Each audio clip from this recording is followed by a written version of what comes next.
side of things. And did you know anybody who was having success with music, or was just guiding you into that? Well, it was Pimp. Chad, my bro, like before he passed away, he taught me like directly how to run a company. Really? So I was really like his little protege. How did you tap on Pimp C for the first time? My boy Lo Grissom has a great relationship with some people over at UGK. So actually his mother Alexandria does. And at the time, she knew I really wanted to do some music, and she made a couple of phone calls, and Chad responded, and it was just one of the most greatest times of my life, man. Meeting him and learning from him.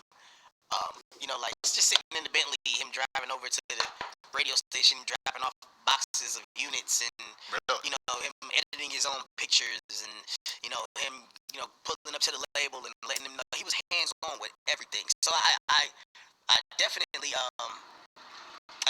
wanted to emulate that. How much time do you actually spend around him? At least about a cool 5-6 years. Really?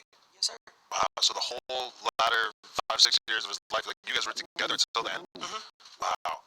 And I mean, I've done a lot of research about Pimp C. Like, did you get to see? Like, he kind of had like a bipolar thing. Oh, right? Yeah, fuck yeah, bitch, hey, nigga. Let me tell you something about these niggas, man. You know what I'm saying? They got a motherfucking problem, man. You know what I'm saying? Yeah. Like, there's like two versions of him. Right? Like, okay. There's all kinds of versions of Pimp, but him as a father, and excuse my language, but yeah, him as a father, and him as a man, period, man. That's who they didn't know. Mm-hmm. That's who they didn't know, man. He was my Quincy Jones, man. I was his Will Smith. Really? And the way he thought about it, he said it all the time. And that's another reason why I started, writing the Orlando Brown show, because actually Uncle Bun was the one that was like, yo, man, you see this all the time. You see scripts all the time, bro. Like, who better than to write it than you? Right.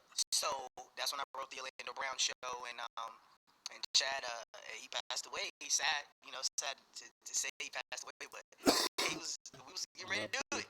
Had you ever been around anybody who was using drugs as heavily as he was? Because he was pretty prolific at a certain point, right? Well, I honestly didn't see that side. He never did lean around me.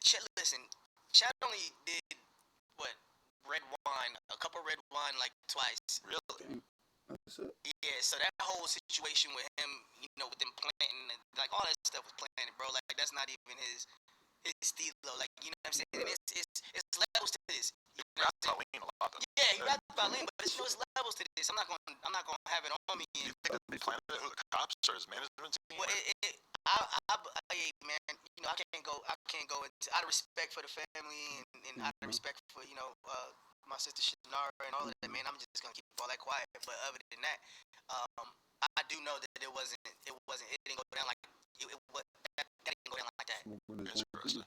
That didn't go down like that, bro. So how much music you actually end up making with him, and how much of it is out there? Let me tell you something, bro. I never did. I never got to do one song with him, bro. I never got to do one song. I was always scared. I was always scared to do it.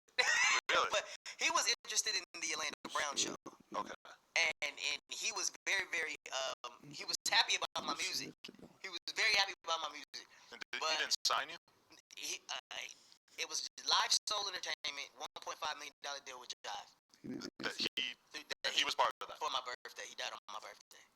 So the deal didn't go through because he died? Because he passed away.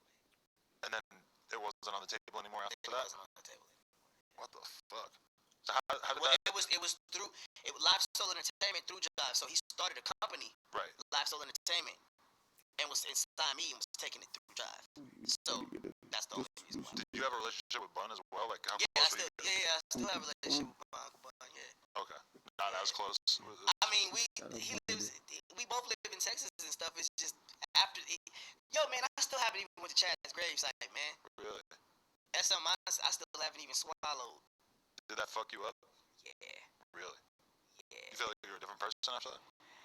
When Chad passed, yeah, because he knew me musically, and he knew what he knew what I was trying to do. He was the only person at the time trying to really help. Right.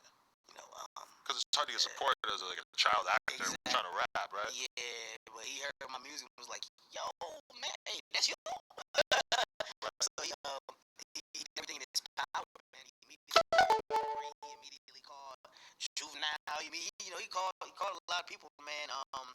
Called T.I. It was a big thing that was coming, man. When he was here, bro. But now I'm just keeping it pushing. Man. So how did you continue on after that? Well, you gotta pick up, and you gotta grow. Like I was saying earlier, growth is the biggest thing, man. We're gonna have losses. We're gonna have trials and tribulations, man. But just knowing that he wouldn't have wanted me to stop. Mm-hmm.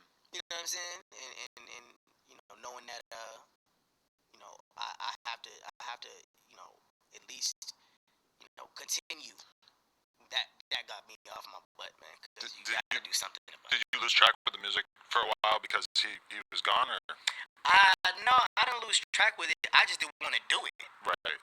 I just didn't want to do it, cause my boy was gone, But other than that, man, you get over it and you start it starts coming. Right. Day by day, you get over it and then it starts coming. So what happened with the Orlando Brown show? Oh, we popping. Right now it's we're in pre-production, man, and doing all we can do, as far as to get it out there, and start going hard, man. It's still the dream. But no, it's actually in pre-production. Right. Yeah. You're doing it with a TV network, or are you filming it yourself? With my team, yeah. Okay. Independently, and then we're gonna take it out there and see who wants to do business. Nice.